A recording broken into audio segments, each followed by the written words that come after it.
Hey everyone, and welcome back to the podcast. I was thinking the other day about how often we look at people who are like masters in their field, whether it's an athlete, an artist, a business leader, and we just see the finished product.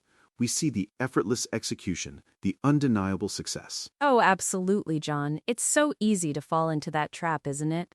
To look at someone like Michael Jordan or Beyoncé, or even just that super successful entrepreneur you follow on Instagram, and think, wow, they were just born with that talent. Like they just woke up one day amazing at what they do. Exactly.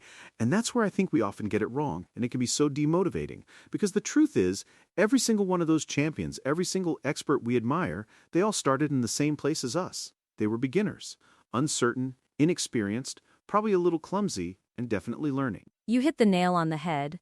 That's actually what we want to talk about today. The often overlooked, sometimes uncomfortable, but absolutely essential beginner stage. Because if you want to be a champion, you have to embrace being a beginner first. It's so true. I mean, think about it. Nobody picks up a guitar for the first time and immediately shreds like Jimi Hendrix.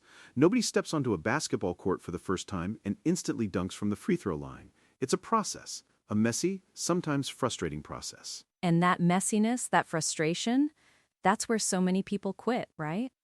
The difference between those who eventually become champions and those who just give up? It often comes down to one word: discipline. Discipline during that beginner stage. Discipline, that's a powerful word, especially when you're talking about starting something new. Because when you're a beginner, you don't have the intrinsic motivation of seeing huge results yet. You don't have the confidence that comes with experience. So you need something else to keep you going. Absolutely. It's about showing up before you feel ready. How many times have you wanted to start a new workout routine or learn a new language or even just tackle a new project at work and you think, oh, I'm not good enough yet, or I don't know enough yet, or I need to research more? That's the beginner's mind trying to talk you out of it. Totally. That feeling of needing to be perfect before you even start, it's paralyzing. But champions, they don't wait for perfection. They just start. They accept that mistakes are part of the growth process. In fact, they probably embrace them. They do. Think of a toddler learning to walk. They fall down hundreds, thousands of times. Do they ever sit there and think, oh, I'm just not cut out for this walking thing. Maybe I should just crawl forever? No. They get back up, they try again, they stumble, they learn, they eventually run. It's ingrained in us, that process of learning through failure. Such a great analogy, Angelina. And yet, as adults, we often lose that willingness to just fall, to look silly, to not be good at something immediately. Being a beginner is fundamentally uncomfortable. It often means feeling awkward, feeling slow, and having that little voice of doubt in your head shouting pretty loudly. Oh, that voice of doubt is a real piece of work, isn't it? It loves to tell you you're wasting your time, that you're not talented enough, that everyone else is doing it better. Especially when progress feels glacial. You put in effort, and you don't see massive leaps. It's incremental, it's tiny, almost invisible shifts. Right? You're chipping away at it, day after day, and sometimes it feels like you're not making any headway at all. That's precisely where discipline steps in. It's what keeps you practicing, keeps you showing up, even when those immediate results aren't visible. That's the magic, isn't it? Discipline turns repetition into skill. It turns that raw, sometimes clumsy effort into genuine confidence. Think about learning to cook a new dish. The first time, it's a disaster. You burn something, you mess up the measurements.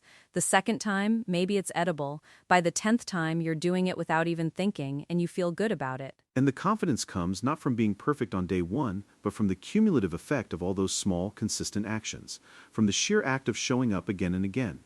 It's not about being born with greatness, it's about earning it through consistency. Exactly. Small daily actions. Training for 5 minutes, learning a new word, writing a paragraph, practicing a scale on your instrument. These seemingly insignificant things, they stack over time, and before you know it, what once felt incredibly difficult, incredibly foreign, becomes natural. It becomes second nature. It's like compound interest for your skills. You put in a little bit of effort consistently, and it grows exponentially. But it requires patience, and it requires not falling into the comparison trap. Oh, the comparison trap. That's a huge one. It's so easy to look at an expert, someone who's been doing something for decades, and then look at your own beginner efforts and just feel completely deflated. You think, I'll never be that good, or what's the point? It's a motivation killer, because you're comparing your chapter 1 to their chapter 20, and that's just not fair to yourself. They were beginners too. They struggled too. The only real difference between them and someone who gives up is that they didn't stop. Such a crucial point. They pushed through the discomfort, they accepted the mistakes, they kept showing up. Success really does reward those who stay patient in those early stages, who understand that progress isn't always linear or immediately obvious. And that's where discipline really shines. It helps you trust the process, even when you can't see the finish line, even when the progress seems invisible. You just have to believe that the small actions you're taking are accumulating, building towards something significant. I often tell people, start where you are, use what you have, do what you can every single day. It sounds so simple, almost too simple, but that's the whole point, isn't it? It's not about grand gestures or massive leaps right out of the gate. It really is. It's about that consistent, quiet commitment, that willingness to be bad at something for a while, knowing that bad is just a stepping stone to better. It's about understanding that every champion you admire, every single one of them, once stood at that starting line, unsure, maybe a little scared, but disciplined enough to keep going. And that discipline is what allowed them to push through the awkwardness, the frustration, the slow progress, until they became truly unstoppable. So if you're feeling like a beginner today, if you're starting something new and feeling overwhelmed, take heart. You're in excellent company. You're on the same path as every champion who came before you. Don't let the discomfort deter you. Don't let the invisible progress make you quit. Embrace the beginner within. Show up, make mistakes, learn, and most importantly, keep going, because that's how champions are made. Thanks for tuning in, everyone. We hope this gave you a little boost of motivation to embrace your beginner journey. We'll catch you next time. Absolutely. Go out there and be a disciplined beginner. You've got this.